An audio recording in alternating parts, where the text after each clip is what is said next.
Welcome to the Project Management for Nurses series. This is the last video discussing how to build a quality improvement project charter. Viewers will determine how to evaluate the cause of the problem that led to the quality improvement project, so successful change ideas are determined. Assumptions, constraints, and risk management is also discussed. I am glad everyone was able to come to our weekly meeting. Marjorie, Anna, and April. After talking to the clinic staff, can you report on what you found are some of the causes for Hispanic women coming to the clinic so late in their pregnancy, are not coming to postpartum care visits? Thanks, Andrew. When the three of us talked to the clinic staff, we found out a few things that are important to know for this project. First, we heard that there are cultural factors that are not recognized in the care that we give. As nurses and providers, we are making some assumptions that everyone has access to fresh fruits and veggies, as well as consume a Western diet. We learned that some of our Hispanic clients, especially those who are more recent to the U.S., have foods that they believe cannot be eaten during pregnancy or after childbirth. Some types of culturally permitted foods, plus the client's higher risk for certain chronic diseases, means that many of our clients develop diabetes or hypertension during pregnancy. Plus, there are expectations of the mother after delivery. I remember how upset my mother and aunts were when I would not stay in bed for a month after I had my son.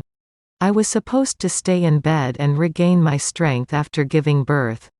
Many of our Hispanic women clients follow these cultural traditions, and that is why they do not come to the scheduled postpartum visits.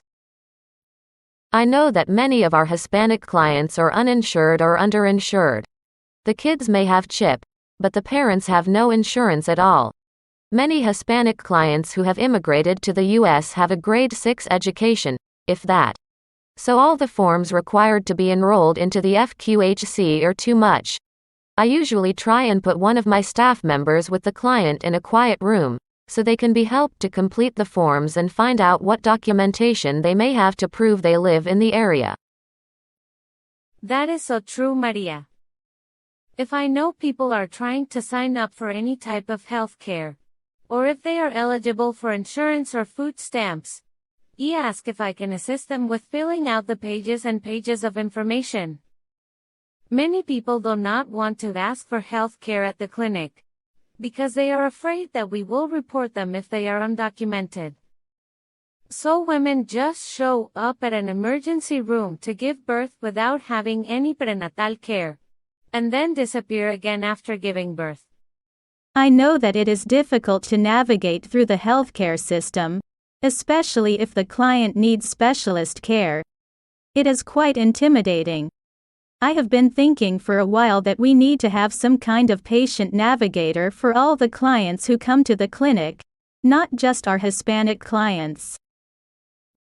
I was at a mom meeting at the Cultural Center last week, and was asking some general questions to the women present about whether they saw a healthcare provider when they were pregnant. Many of them said they would not go to a doctor or midwife, because they felt they were being talked down to, and there was discrimination against them, especially if they did not speak English or were undocumented. We need to look at our own clinic to see if our clinic staff and providers are not providing good care because a translator is not present. I noticed that most of our health promotion posters are in English. What kind of message are we sending? This information is very helpful to understand where the gaps are in our care, and the barriers Hispanic women perceive to receive healthcare, especially in pregnancy or after they had their baby. Using this information, let's do a Plan Do Study Act activity to start us off on this project.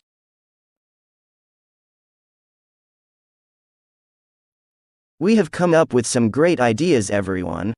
Our plan is to reduce health disparities for our pregnant and postpartum Hispanic women clients. We will need to develop trust with these clients, so they will feel comfortable in coming to us for their care. And we need to monitor their health for better pregnancy and postpartum outcomes. To do this, Carmen and I will start in the community and use the Familia Sana model for health promotion. Because of the high rates of diabetes and high blood pressure for our pregnant Hispanic clients, Sara and I are going to start out with a focus on improving nutrition during pregnancy and for nursing moms. While Anna and I will get the same training as Sarah and Carmen on the Familia's Sana model, we are going to spend more time becoming trained to lead the baby talk sessions. Since Anna is fluent in Spanish, she will be the main presenter, and I will do a lot of the other work to prepare the materials and get some help with advertising. Maria, can one of your office staff give me a hand with translation to develop a flyer and getting it printed on the office printer? For sure, Marjorie. Let me know when you are ready to do this, and I will ask Lucia to help you. The regular clinic visits are going to be important to develop a routine for women to count on. I am going to speak to Dr. Gomez and the other physicians who do obstetrics, to ask for assistance in keeping appointments on track when I am out of the office for a delivery. If we have the assigned nurse and health worker for the client in the appointment, the woman should feel like she is receiving continuity of care. Thanks for identifying how you want to handle the appointments, April. We identified earlier how we are measuring our outcomes, the process, and what might be issues that affect the clinic overall.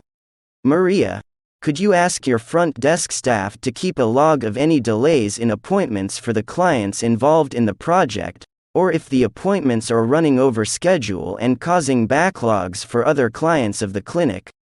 We will need to review those visits to determine if there are unanticipated health issues that are going to require longer appointment times. I will have a meeting with the front office staff next week to discuss the project and get their ideas on how to keep track of any scheduling issues. Thank you. That data will be important in the ACT part of our PDSA plan. We will also need to act if we find that women are not coming back for visits because our care is not meeting cultural norms. Also, please keep a record of any other barriers to care that will need to be addressed through our evaluation and measurement process. Jonas, I think you are almost finished developing the data collection tool that will be used to keep track of clinic visits? Yes, I should finish the tool development by the end of next week. I am trying to see if we can integrate some of this data collection with the client record, so we are not duplicating work. The tool will help calculate the outcomes and process measures that we determined earlier. We have almost finished developing our quality improvement project charter. The last part is assumptions, constraints, and risk management. There were 2 assumptions that I thought of that, if they are incorrect, can affect the success of the project. One assumption is that the clinic funding will continue at the current level to support the employment of all the clinic staff and project team members. The second assumption is that Hispanic women will want to receive care from the FQHC clinic for the duration of their pregnancy and after labor and delivery. Another constraint for the project is the time available for April, Marjorie, and me to do the project work as well as other client care. The project should have one designated day for these clients to come for clinic appointments. But all it will take is an outbreak of influenza, and all bets are off that I will be able to devote that full day to the project clients. Are we sure that the clinic is going to fund all the resources we need to run the baby talk sessions 2 or 3 times a year? That will be overtime for Anna and me, or Juanita will need to reduce our other work hours to accommodate the time we need to prepare and present these sessions. I want to follow up on what Anna was saying. If we have a big outbreak of sickness in the community, our ability to be in the clinic visits with our Hispanic women clients, and other Spanish-speaking clients who need translation, will be pulling us in multiple directions. We may need to think about how we reschedule a woman for appointments to take some of the pressure off those of us who are bilingual. Andrew, I have a question for you. About the baby talk sessions. Do we know if the content meets the cultural needs of the Hispanic clients in our community? I think it was developed for Mexican immigrants, and we have mostly people from Honduras and El Salvador. If we adapt the content to be more suitable for the cultures of our clients, is the tool still reliable? What happens if Anna is unable to present 1 week, and we need to cram 2 weeks of content into one? Another concern is how we are enticing women to stay for the full program. Do we need to think about childcare or providing food? I think we need to do a risk assessment on some of our planned activities for this program, to evaluate the criticality level and make sure we have some contingency plans put in place. Team, you have raised some excellent concerns and questions. I will take the human resource questions to Juanita for her to consider solutions. Next week, when we come back together, bring your ideas on the other questions you raised, so we can address these issues and make sure the project outcomes are achievable. This concludes Part 5 of the Project Management for Nurses series on building a quality improvement project charter. In this video, the viewer discussed recognizing and addressing assumptions and constraints, and identify when risk management is needed.